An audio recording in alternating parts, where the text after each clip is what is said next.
arrancamos el 2021 con más fuerza y amor, entregando lo mejor a nuestros seguidores. Gracias por ser parte de nosotros. Seguimos creciendo para formar el legado de seres de luz que iluminan nuestro planeta. La comunidad I.G Guerra de Ángeles y Demonios presenta su tercera temporada con el auspicio de Plexus Ecuador. Presenta tu programa Temas Profundos.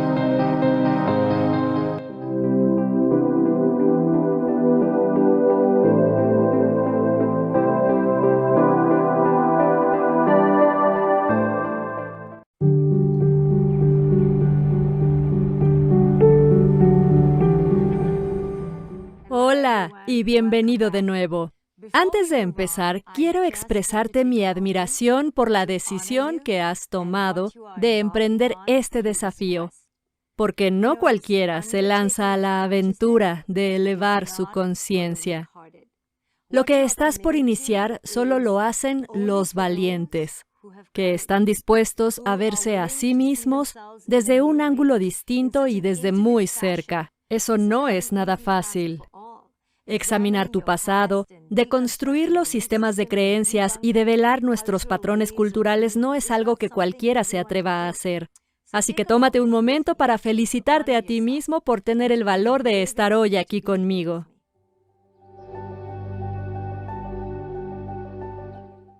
Hablemos ahora de uno de los mayores obstáculos que nos impide establecer vínculos. ¿Sabes cuál es? Es el proceso psicológico llamado proyección. La proyección, en pocas palabras, es el hábito mental y emocional que tenemos los humanos, en especial los padres, por cierto, que consiste en adjudicar a otros lo que nosotros sentimos y pensamos. Y a partir de que consideramos que los hijos son nuestros, los padres nos volvemos expertos en proyección. Sin darnos cuenta, les atribuimos todas nuestras ideas, ideologías, sistemas de creencias y emociones. Y los niños, que en esa etapa son como pequeñas esponjas, absorben todo lo que sucede a su alrededor. Su psique empieza a asimilar nuestros sentimientos y pensamientos y acaba por integrarlos como si fueran suyos. Y debido a este proceso no logran formar, desarrollar ni cultivar sus propias formas de hacer, pensar ni sentir. A menudo, incluso pierden, en gran medida, sus rasgos inherentes, su esencia natural, y lo sustituyen por la esencia de sus padres. Por ejemplo, hace poco observaba a un padre en el parque. Era simplemente un papá que jugaba con su hijo a atrapar la pelota. El niño se veía contento. Estaba callado, pero el padre no dejaba de gritarle como para animarlo. No tengas miedo de atrapar la pelota, que no te dé miedo lanzarla más fuerte. ¡Vamos! Sé que tienes miedo, no tengas miedo, voy a atraparla, no pasa nada. Y no paraba de decirle cosas semejantes. No es que quisiera ser malo ni fastidioso, para nada, pero era un claro caso de proyección. Y mientras tanto, el niño simplemente jugaba a la pelota sin decir una palabra. Parecía alegre y muy tranquilo, mientras que el padre, al parecer, quería que el juego se desarrollara de cierta forma en particular, que el niño jugara de alguna otra manera. Tenía una idea distinta de cómo deberían de ser las cosas, así que siguió proyectando eso en el niño y siguió instruyendo y ordenándole que actuara de cierta forma. Apuesto a que tú ahora puedes recordar muchas situaciones en las que proyectaste cosas en tus hijos. Yo sé que proyecto cosas en mi hija casi a diario. Por ejemplo, cuando ves a tu hijo sentado en el sofá o en silencio y de inmediato piensas, «Oh, Dios mío, mi hijo está triste».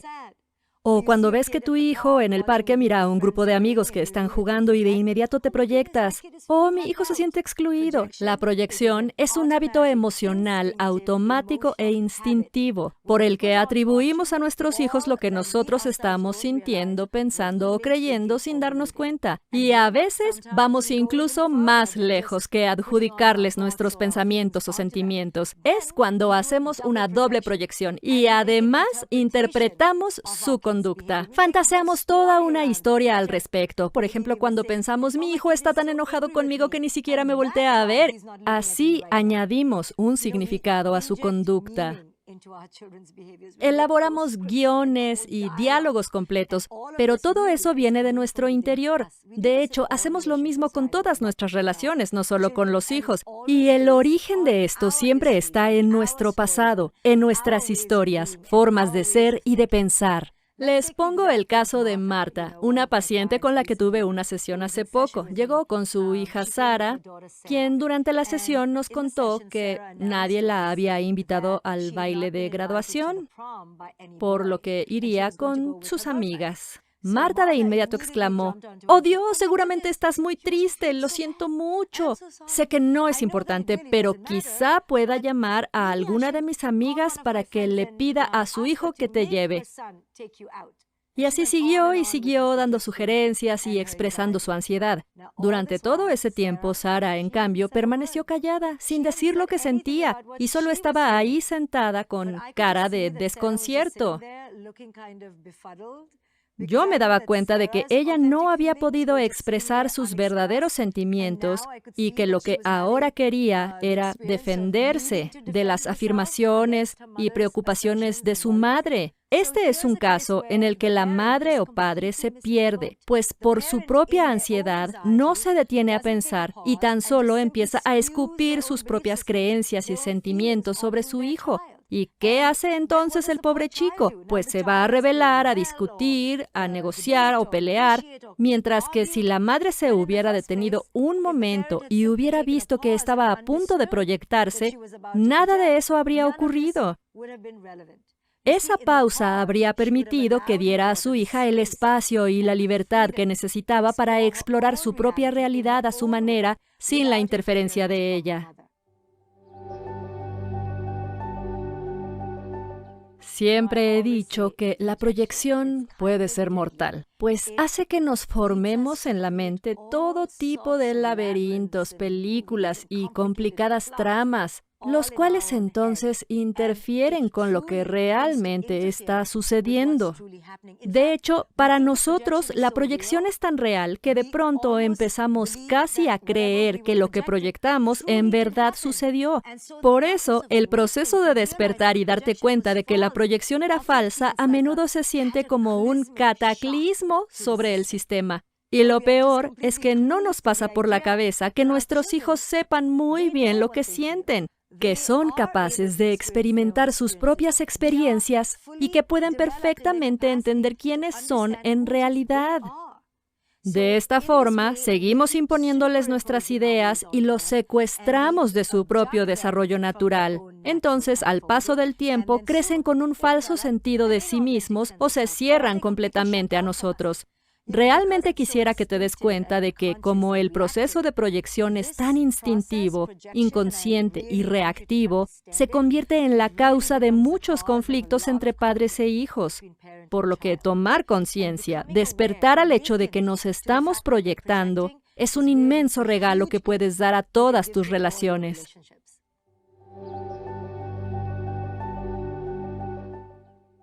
Entonces, ¿qué podemos hacer? Para no proyectarnos en nuestros hijos, debemos cultivar un nuevo hábito que lo reemplace. Yo lo llamo el hábito de la pausa consciente. Esto significa que debemos entrenarnos para entrar en un espacio de observación y ser testigos sin actuar. Tenemos que escucharnos a nosotros mismos antes de pronunciar una palabra. En lugar de reaccionar a lo que dicen nuestros hijos con todo nuestro bagaje de ideas, emociones, creencias, expectativas e ideologías, ahora solo escuchamos. Veo que el origen está en mí misma. Hago una pausa y reflexiono. esto que siento ahora, ¿vale la pena compartirlo? Empiezo por preguntarme, ¿de dónde viene esa reacción? ¿Es algo que puede beneficiar a mi hijo o solo es para tranquilizar a mi ego? ¿Esta reacción responde a lo que realmente está pasando aquí mismo o estoy repitiendo mis viejos hábitos? Esta breve pausa y reflexión pueden parecer superficiales u ordinarias, pero déjame decirte que son poderosas y muy profundas. Nos permiten dar ese importante paso hacia atrás y hacia adentro para analizarnos y ver cómo hemos creado nuestra historia, cómo montamos la película y cómo preparamos a nuestros hijos para el fracaso. Recuerdo un momento de mi vida en el que me proyecté de forma tan fuerte que hasta he escrito sobre esto en mis libros. Fue un día que estaba haciendo una deliciosa lasaña para mi hija, esmerándome mucho en preparar cada capa.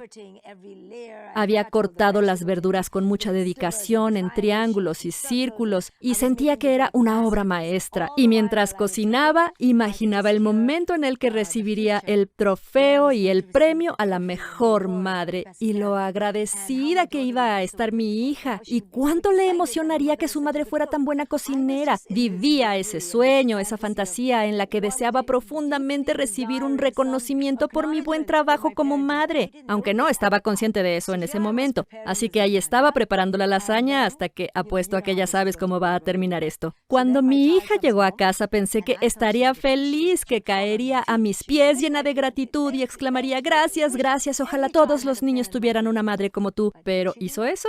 ¡Claro que no! Más bien miró la lasaña y exclamó ¡Ew! Sí, exacto, fue horrible, dijo ¡Ew! Y luego empezó a desbaratar mi obra maestra. Vi cómo capa por capa apartaba los hermosos triángulos y verduras multicolores a los lados de su plato con indiferencia. Había tenido el atrevimiento de destruir mi creación frente a mis propios ojos. Le ordené entonces que se fuera a su habitación. Le dije, eres mala, deberías de vivir en un refugio para indigentes, tras lo cual caminó hacia su cuarto con la cabeza baja, avergonzada. En ese momento yo me sentí justificada y no fue sino hasta más tarde, cuando me di cuenta de que toda aquella tragedia no había sido porque mi hija fuera mala ni irrespetuosa, sino porque yo estaba esperando recibir algún tipo de reconocimiento. Necesitaba un premio. Me había sentido muy mal porque lo que yo había imaginado no se hizo realidad. Pero ella no sabía nada de eso. Aún recuerdo cómo me miró mi hija cuando empecé a desatar mi furia contra ella.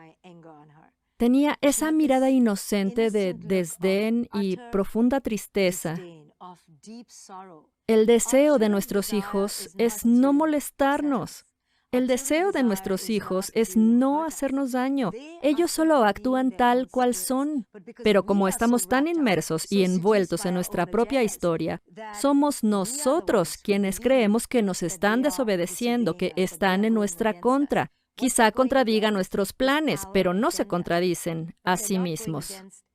Entonces, ¿qué preferiríamos? ¿Que escondieran su verdadero ser para complacer nuestras necesidades y expectativas? Esa es la pregunta que se hacen los padres conscientes. Ahora, gracias a todo lo que aprendí al haber cultivado las habilidades de los padres conscientes, sé que si hubiera hecho una pausa en ese momento, si hubiera estado consciente de que estaba viviendo mi propia película mental, ahí se habría detenido todo. Pero no sabía que estaba en una película, pues de lo contrario, antes de reaccionar ante mi hija, me hubiera detenido, reflexionado, revisado mi ego y me habría preguntado, ¿lo que estoy a punto de hacer es para su beneficio o es solo una expresión de mi ego?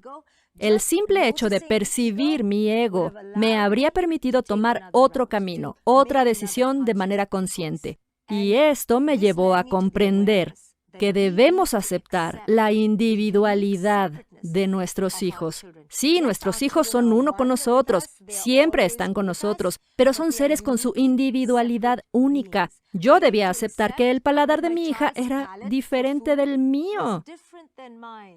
Eso era todo. De eso se trataba todo esto, no de una falta de respeto, desobediencia ni castigos. Se trataba de aceptar que mi hija simplemente es diferente. Así, cuando nos proponemos ampliar nuestra conciencia, empezamos a abandonar nuestras ideas egoicas, nuestro deseo de ser aprobados y valorados, y empezamos a permitir que nuestros hijos sean libres, que sean ellos mismos. Y cuando reconocemos a nuestros hijos o a otros seres como individuales y únicos, también comenzamos a respetar y a apreciar nuestro propio ser individual y único. Y esto nos permite sentir una gran empatía. Empezamos a empatizar con las diferencias de cada uno y a celebrarlas en lugar de sentirnos personalmente amenazados por ellas. Como tarea para hoy, tratarás de darte cuenta de en qué medida creas tus propias películas y guiones. Quiero que seas consciente de las películas que creas en tu mente, de cómo deben de ser las cosas y con qué frecuencia te predispones a ti mismo o a tu hijo para el fracaso. Vas a empezar a reflexionar sobre las muchas formas en las que, inconscientemente, programas la vida de tus hijos, anticipando cómo se desenvolverán las cosas y cómo después impones en ellos tus ideas. Te pido que tomes conciencia de las muchas formas en las que también proyectas tus emociones en ellos. Por ejemplo, si estás nervioso por un examen que tu hijo va a presentar, ¿proyectas este nerviosismo en él? Con este ejercicio de tomar conciencia de nuestras películas, empezamos a notar las formas sutiles y no tan sutiles en las que proyectamos nuestras ideas, sistemas de creencias, sentimientos y pensamientos en nuestros hijos. A partir de este ejercicio, puedes escribir en tu diario o grabar en tu teléfono o registrar con el medio que prefieras cómo estás creando estas películas. Una vez que te das cuenta de esto, puedes empezar a evitarlo. Puedes dejar de imponer esas ideas en tus hijos y así ellos dejarán de verse obligados a actuar de acuerdo con tus guiones. Ellos no tendrán que ser los protagonistas ni tú el director. Empezarás a liberar a tus hijos de tus historias y tus ideas y les permitirás vivir su propio destino con su forma única de ser. Así que a partir de hoy, cuando te des cuenta de tus proyecciones y películas, recuerda hacer una pausa. Experimenta el poder de la pausa, lo que significa dar un paso atrás e ir hacia adentro. Dedica el día de hoy a abrirte a este profundo cambio de conciencia.